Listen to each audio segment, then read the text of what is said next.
people were demanding, and what working people need, and have they fought?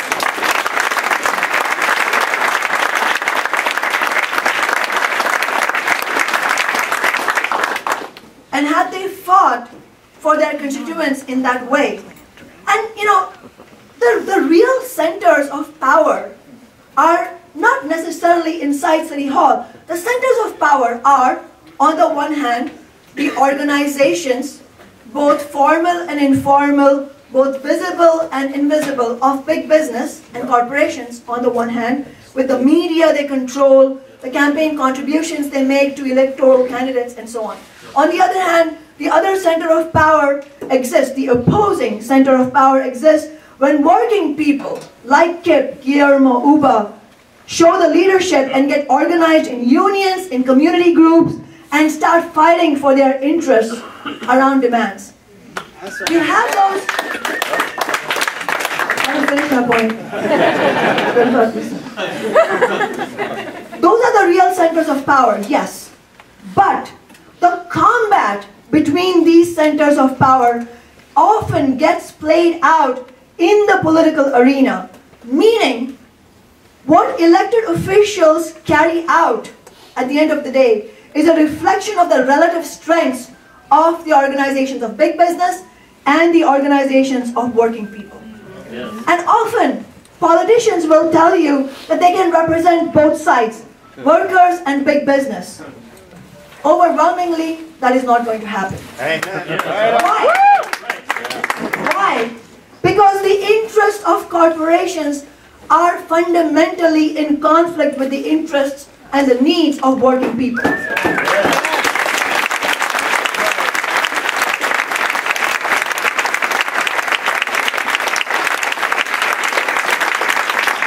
let's concretely understand what that means. This can be seen from the fact that the reality, the reality of income and wealth inequality, of plummeting living standards that we've talked about, we know that can only be addressed when workers have a decent standard of living, when the gender and racial pay gap is ended, when workers get full pension and health care, child care, paid sick and family leave, and when social services are fully funded, when the unemployed are able to get jobs, when education is funded, and when good quality housing is affordable.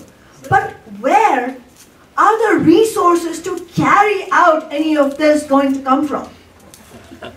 Now, they will tell you that we should not engage in the so-called politics of envy, that it's not important how much rich people get, that capitalism is not a zero-sum game, meaning that we should not be talking about taking wealth away from the wealthy, from CEOs, from corporations, because all we have to do is increase the size of the pie, and then we can give more to low-income workers. That's been working great. Unfortunately, as you're all acknowledging, capitalism is very much a zero-sum game, yes, which pits people against profits. And the whole of the past period shows how this system works, because even though the United States is the wealthiest country in the history of humanity, here we are debating whether or not workers should have a living wage and what that number should be.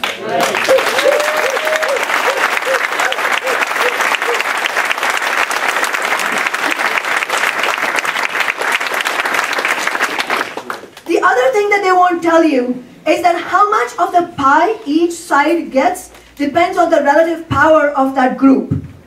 So, when you have a status quo which completely disproportionately benefits big business, the wealthy, the bosses, then inevitably, if the political process is to represent the interests of workers, then it will require working people to fight for that power through grassroots campaigns like 15 Now, through all the work that NOC and Setul are doing, and for them to demand social change. But it also requires those who hold elected office to choose to fight for workers.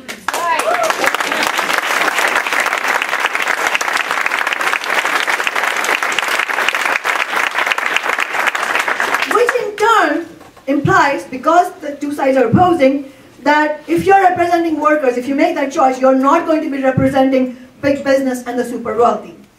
And I ran as a a candidate to give voice to the needs of working people and those who are marginalized.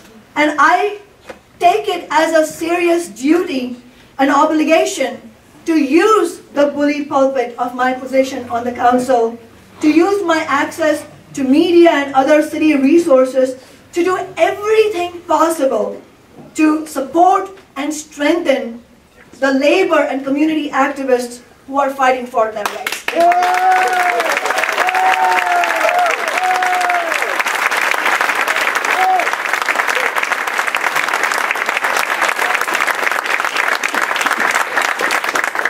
And for a moment I made the mistake of saying their rights. I also was a low-wage worker. I was an adjunct professor with no job security, no benefits, and very low wages. But that is exactly why my council office, along with many community organizations, labor unions, and Socialist Alternative, created the 15 Now campaign as a vehicle for all workers, all supporters, union and non-union, to get organized around the fight for 15 and to raise up the sights of workers of what is truly possible. 15 Now in Seattle has been a coalition of all these groups who are working together, and that has been absolutely crucial for the victory. Also, what's been crucial is the involvement of the organized labor movement. Yeah. Many of the workers from organized labor who stood with us are workers who make well above $15 an hour. They have pensions, health care, but they were there in solidarity with their sisters and brothers. That's important. We also had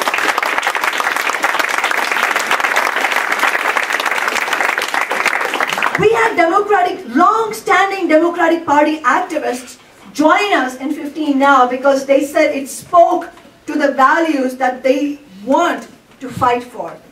We also, just to quickly respond to some of the things that Jacob has been raising, we also had economists from UC Berkeley come and talk to us about the years of research they have done about how an increase in the minimum wage does not actually create anything bad for the economy.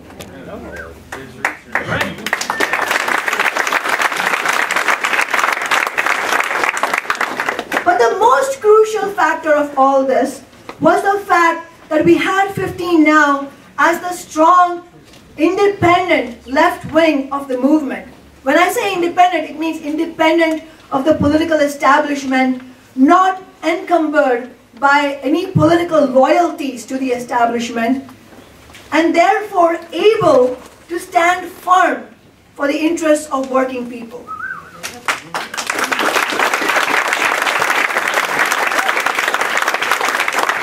We formed neighborhood action groups, we organized public meetings, we had tables on the street, we talked to workers in buses and coffee shops, we talked to a lot of workers in many different workplaces in order to win them over into this struggle. And we equipped all our activists with responses to the questions that they would get from a lot of workers and businesses. We had small businesses also supporting us, not very openly, but supporting us on 15. Now, many of you might have heard the corporate media story that 15 was won because the mayor was dreaming about it since his childhood, and I'm not being facetious actually, and that he set up a committee called the Income Inequality Advisory Committee, and that brought big business representatives and labor representatives together, and they reached a wonderful magical consensus. That is an impossibility, my sisters and brothers. How can you reach consensus on two completely diametrically opposed sides? As a matter of fact, we won $15 an hour because 15 Now, the labor movement and community organizations, organizations of color, were out there putting enormous pressure, making them feel the heat that this wasn't going to go anywhere. We're going to be there until we won, and until we won 15. And I served on the mayor's committee, but when he invited me to the committee, I agreed to join on the condition that I would not be limited in any way in my own activity as a representative of workers. Right. And I told him, and I told everybody at the press conference, that I was joining the mayor's committee as a shop steward for the workers of Seattle. Wow.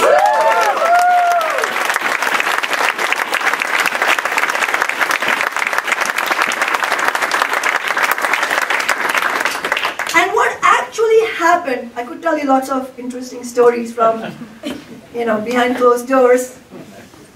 But what actually happened was that big business like Amazon.com, Starbucks, and so on, Macy's, the department store, they hid behind small businesses. They used small businesses as the cover to say that, oh, if you fight for 15, somehow all of these mom and pop stores are going to be out of business. Suddenly you found Starbucks lamenting the fate of local coffee shops.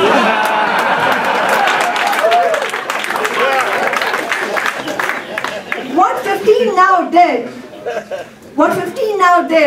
was defend the interests of small businesses, especially the smallest businesses owned by immigrants and people of color. And we argue that they should not be forced out of business, but that their survival should not come at the expense of the interests, the needs of workers. Instead, we say tax big business to subsidize small businesses so they can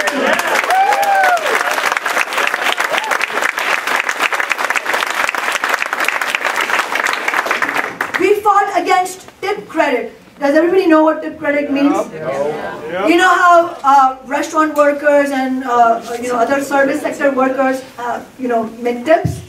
Tip credit, or what we call it tip penalty because it's more appropriate, it means that if you are in a tip job, then the law can put you on a sub-minimum wage. So instead of 15, the worker at your favorite restaurant would have a legal minimum wage of 12 or 13, and on the assumption that they would make the rest of the money on tips. Yeah, not in Minnesota. Well, not in Seattle or Washington either.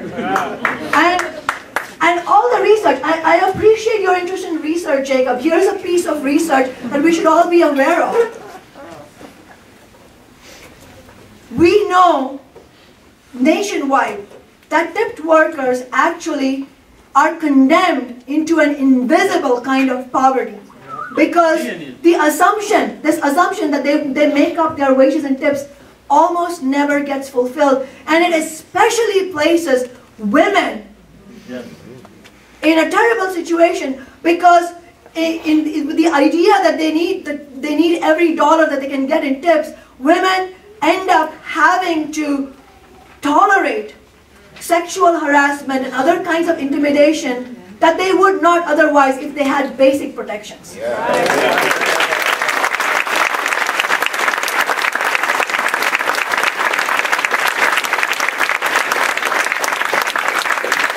And that's not my opinion, that's research. And restaurant owners engaged in this sort of insidious war where they inflamed the minds of their tipped workers, saying a complete falsehood that if you support 15 now, you'll lose all tips. That they're fighting against tips. That was a complete lie. But what's interesting about this, and this is the empowering message that I hope to share from the workers of Seattle to the workers of Minneapolis, is that the tipped workers, like all other workers, are really smart. They did not buy into that. They came directly to 15 now and asked us, what do you think? They asked us up front, are you going to eliminate tips? How should we survive? Why are you fighting against tip credit? Is that going to be bad for me? And we were able to, 15 now was able to win over the tipped workers, and they became some of our most vocal campaigners.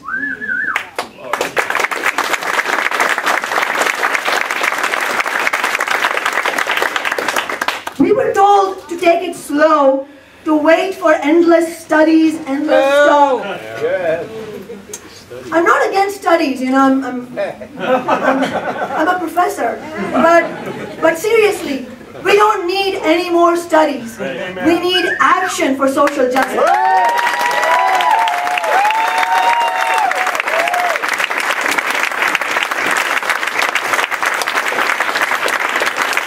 And while we ourselves should have a genuine and legitimate quest for research and facts, we should also be aware that this endless call for studies serves as a cover for what it really is, which is an attempt to weaken and demobilize the movement and to relegate working people into passive observers while the political professionals handle things. And we said, we need 15 now because the rent won't wait.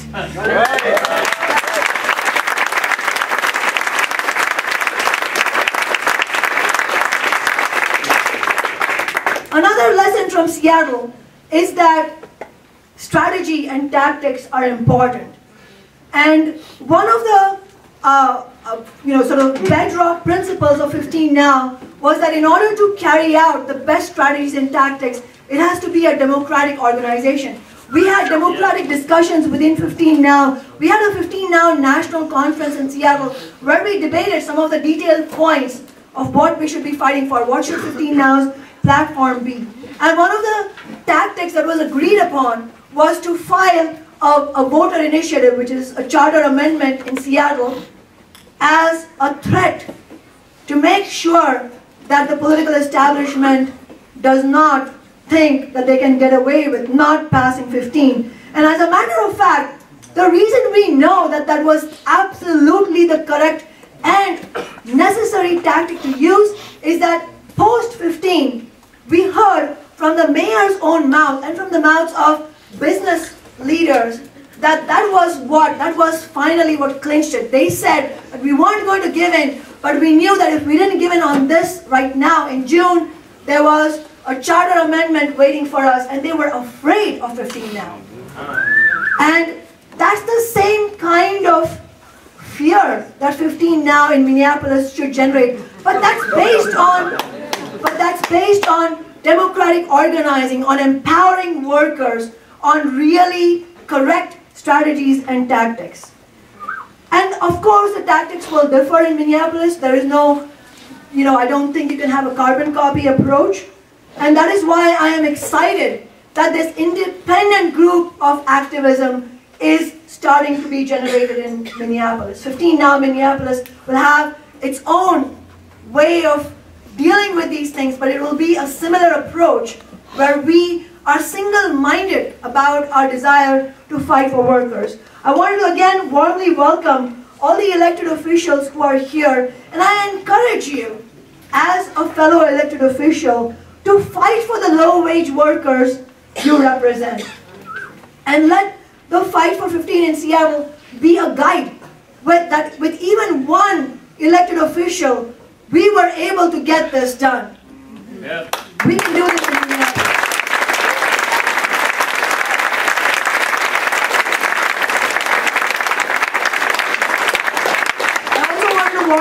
I wanted to extend a warm welcome to the labor leaders who are here. I think your presence is extremely important here because 15 Now needs the active participation from the organized labor movement. Yes. And the last point I'll make.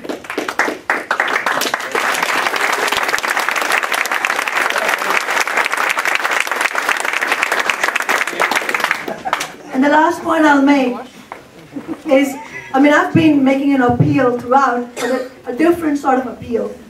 No grassroots campaign can run on empty. So I hope that before you leave this room tonight, you will translate what I can see clearly is your inspiration and your passion, that you will translate it into an immediate commitment of dollars. And I don't want to up the ante in any way, but just to tell you a story. City council members in Seattle are paid roughly around $120,000 a year.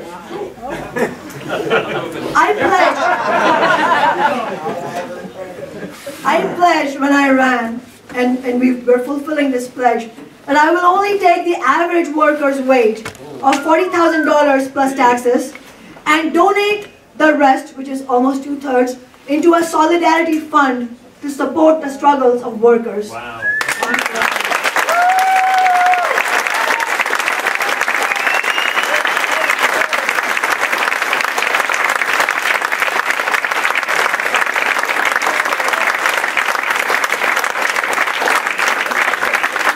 And when we launched 15 Now in January of last year, of that solidarity fund, I pledged $15,000 of the whole year of 2014 to 15 Now.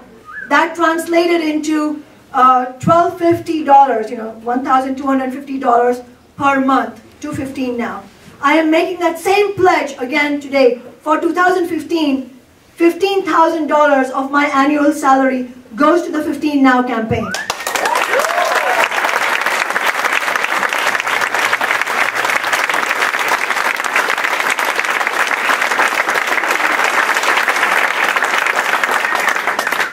Of course, I fully recognize that not everyone in this room will be able to match that, which is why we're here, right? Because we're low-wage workers. But I hope that what you do give indicates your fellow feeling for all the workers that you're here to fight for, and that it represents a feeling of sacrifice, meaning give a little bit more than you might be comfortable with. Because we need that. We need 15 Now to be hugely successful in Minneapolis. We need 15 Now to be hugely successful in Philadelphia and Los Angeles and so on. And we need all of this because we have only just begun our fight for economic and social justice.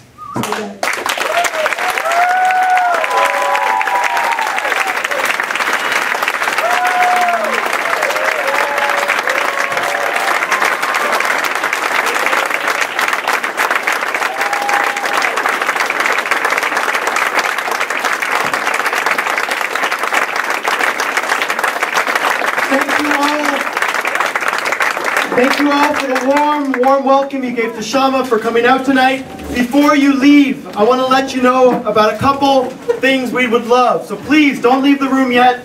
I want to let you know how you can help out. First off, I want to remind everybody, make sure you get a leaflet for the February 28th 15 Now rally with Seitul and Nak. This will be more of a participatory meeting where we figure out how do we build a strategy to fight back. There's a rally at the airport in support of air serve workers and workers fighting for 15 on Tuesday. Grab a flyer on your way out. But I want to ask you all something. Is 25% reduction of poverty in Minneapolis, like they won in Seattle, is that worth fighting for? Yes! Is that worth sacrificing for? Yes! Is allowing parents to earn a living wage so they can have just one job instead of 3, so they can spend time with their kids, help them with the schoolwork, etc. Is that worth fighting for? Yes! Is that worth sacrificing for? Yes! Well, good.